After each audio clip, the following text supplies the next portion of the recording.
Good evening. இப்போ வந்து நான் ஒரு ஸ்நாக்ஸ் பண்ண போகிறேன். என்னடியே?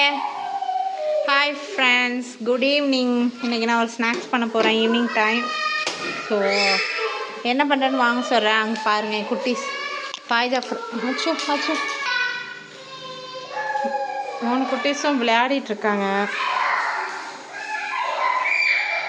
சவுண்டு தாங்க முடியலைப்பா, அலப்பறை. ஓகே, நம்ம ஃபஸ்ட்டு வந்து இந்த உருளைக்கிழங்கை வேக வச்சுப்போம். மேடம் கதவை சத்திட்டு விளையாடுறாங்க எல்லாம். மைக்கு 2 ஆகிட்டு. ஸோ மைக்கு நான் பேசுகிறது கேட்குதா என்னன்னு கூட தெரில. வாய்ஸ் அப்படி தான் இருக்கும். இதை வச்சு தான் பண்ண போகிறேன். இது பேர் சோயா சங்க்ஸ். இதை வச்சு ஒரு வீடியோ பார்த்தேன், யூடியூப்பில் நிறைய வீடியோ பார்த்தேன் கட்லெட் மாதிரி செய்கிறதுக்கு. ஸோ மெட்ராஸ் அக்கா விலாகு அந்த அவங்க வீடியோஸ்லாம் பார்த்தேன். ஆனால் நான் எதை எடுத்து செய்கிறேன்னு தெரில. யார் வீடியோ பார்த்து ஏதோ மைண்டில் ஃபிக்ஸ் ஆகிருக்கு ஏதோ ஒன்று, அதை வச்சு செய்கிறேன் என்னோடய ஸ்டைலில். ஸோ அது அந்த சுடுதண்ணி அடுப்பை வந்து ஆஃப் பண்ணிட்டேன்.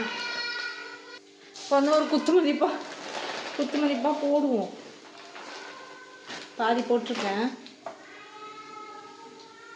இந்த மழையெல்லாம் பெஞ்சாக்கா இந்த மாதிரி ஏதாவது செஞ்சு சாப்பிட்ணுன்னு தோணும். வெளியே போக முடியலனாலும் எப்போயாச்சும் தான், எப்போயும் தோணாலும் செய்ய முடியாது, எப்போயாச்சும். ஸோ இது வந்து 10 மினிட்ஸ் வந்து இந்த ஹாட் வாட்டர்லேயே ஊறணுமா.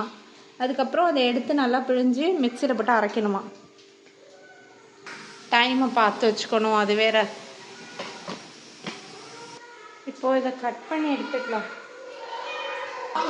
போய் சாப்பிட்றது. அவங்க என்ன சொல்கிறாங்க?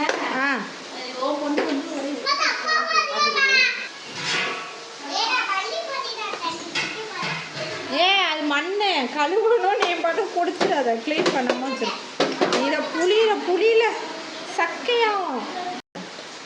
எம்புட்டு தண்ணி இன்னும் இருக்குப்பா, இன்னும் இருக்கு. ஜிப்பு போட்டுடுவா.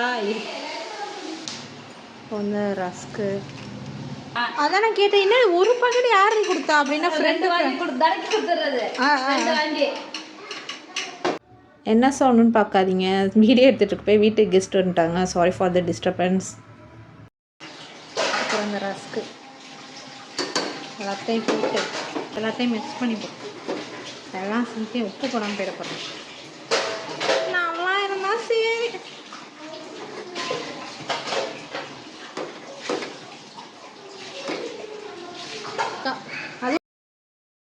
அதுக்கப்புறம் வந்து நான் அது கூட மஞ்சத்தூள், கொஞ்சம் ஜீரகத்தூள், காஷ்மீரி ரெட் சில்லி பவுடர், கொஞ்சோண்டு பிரியாணி மசாலா ஆட் பண்ணி அதை எல்லாத்தையும் சேர்த்து மிக்ஸ் பண்ணிக்கிட்டேன்.